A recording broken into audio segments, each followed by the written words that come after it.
story to tell.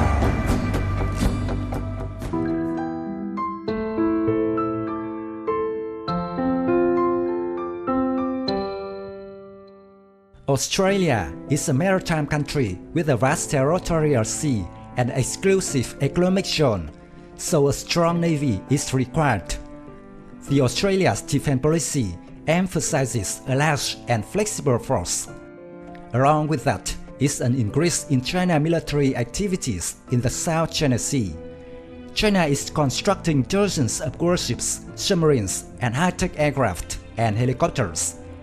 It has a network of facilities, such as the island in the Spratleys off the coast of the Philippines, where China has a military installation. It is building a string of outposts on the South China Sea and building bases on reefs and artificial islands.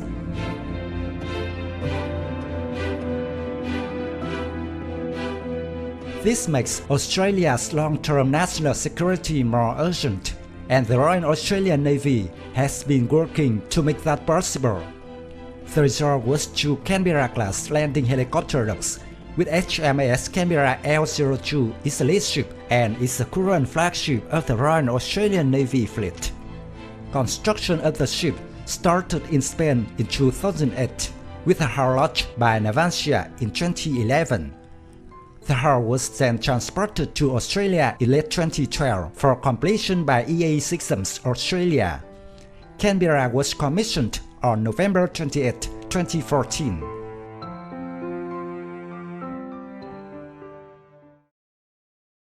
HMAS Canberra and her sister HMAS Adelaide, at 27,000 tons each, are the biggest ships the Royal Australian Navy has ever owned. Known as landing helicopter docks, they look like aircraft carriers. Squadrons of large helicopters can fly off their flat decks, and the jump jet version of the F-35 fighter can potentially use the ski ramp of the bow. Below is space for a battalion of soldiers and their vehicles, ready to float out or landing barracks from the stern dock to storm beaches.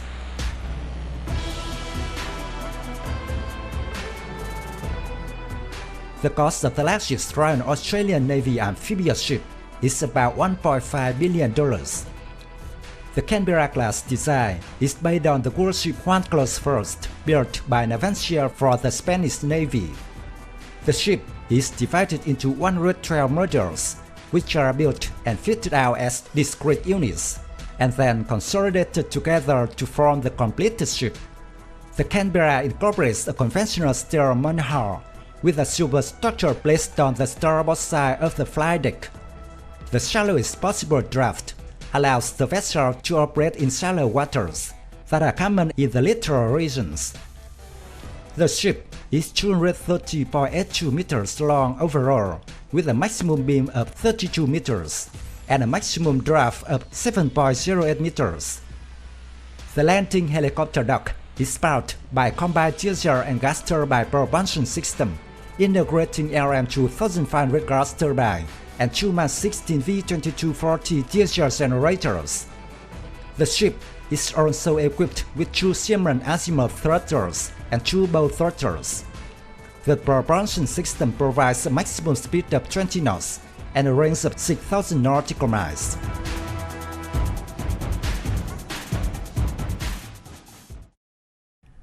The ship comprises 4 main decks, including well deck and heavy vehicle deck, main accommodation deck, hangar and light vehicle deck, and flight deck. The ramp at the stern of the ship provides access to the well dock. The heavy vehicle is accessed through 2 lateral ramp doors on the starboard side. A fixed ramp on the port side allows the vehicles to move between the heavy and light vehicle decks. The well deck normally accommodates for LCM-1E amphibious landing craft. 4 additional rigid hull inflatable boats can be carried during emergency situations. The well deck is also capable of housing landing craft utilities, amphibious vehicles, and landing craft air cushions.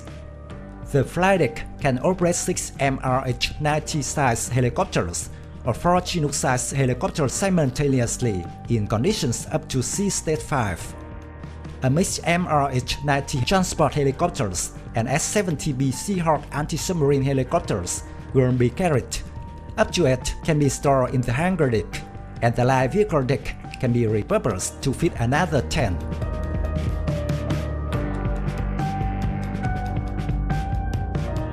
The ship can accommodate up to 1,400 personnel, including 400 ship's company and 1,000 embark troops.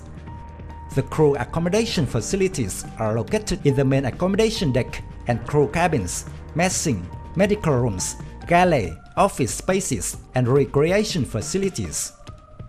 The ship is equipped with modern command and control and combat systems, including a SAP-9 LV Mark IV combat management system. The sensor suite includes a Sea Giraffe 3D surveillance radar and a Navantia NG infrastructure and track system.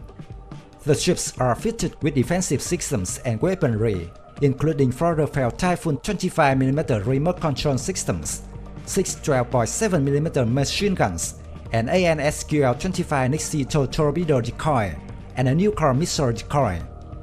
Defense against aircraft and laser targets is to be provided by escort vessels and air support from the Royal Australian Air Force.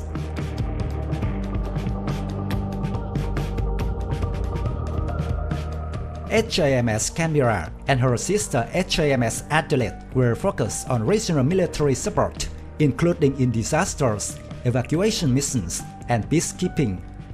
They will also play a key role in extreme natural disasters at home. In the event of regional disturbances, where they could be quarantined for stability operations, the landing helicopter docks will allow their military to deploy forces quickly into larger areas than ever before and sustain them ashore.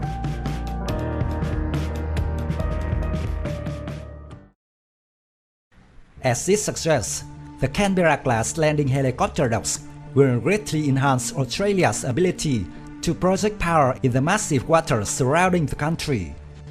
Their commissioning comes at a time when tensions are rising in the South China Sea owing to greater Beijing assertiveness. Australia has vowed to continue patrols in the South China Sea despite Chinese pressure. In an interview with the Wall Street Journal, Defense Minister Kevin Andrews said, "We've been doing it for decades. We are doing it currently and will continue to do it into the future." The ships can also be used in humanitarian rescue and disaster response missions.